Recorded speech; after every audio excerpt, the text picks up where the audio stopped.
Magandang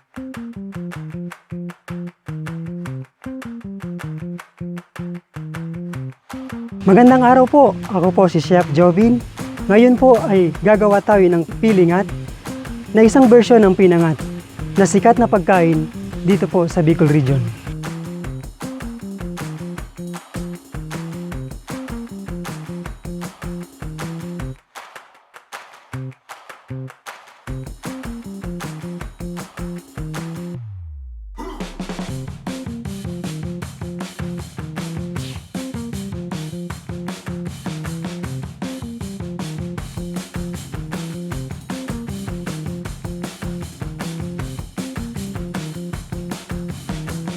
Yung next po natin ay ikakat po natin tong dahon ng gabi.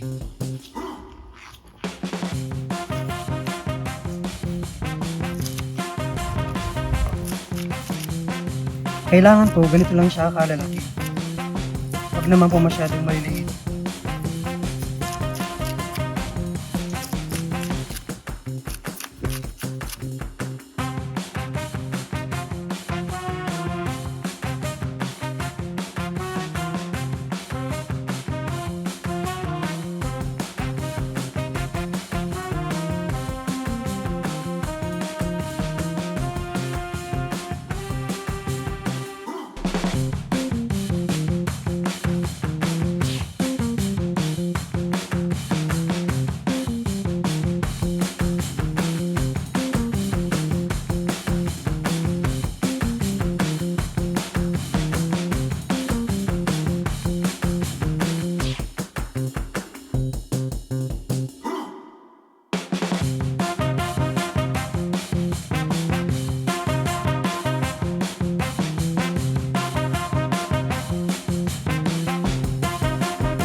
Matagal na panahon ng sikat na delicacy ang pinangat dito sa Bicol region. Maraming version na rin nito ang naimbento at pumatok sa mga Bicolanos. Habang ang pili nuts naman ay isa sa mga popular na pasalubong mula dito sa Bicol. Marami ang iba't ibang produkto dito na gawa sa pili nut. Kaya talaga namang very interesting ang combination ng dalawang sikat na pagkain ito. Pinangat with pili? Aba, kakaiba! Luto na po ang ating special pilingat.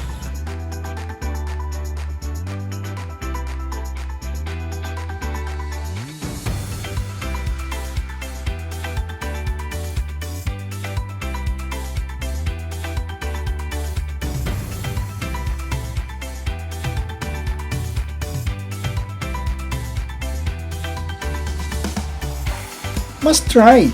Itong pilingat version na ito. Swak ang pilinat dito sa pinangat plus yung spicy flavor at yung tamis mula sa santan. Isa lang ang masasabi ko, tatak Bicolano ang pagkain ito.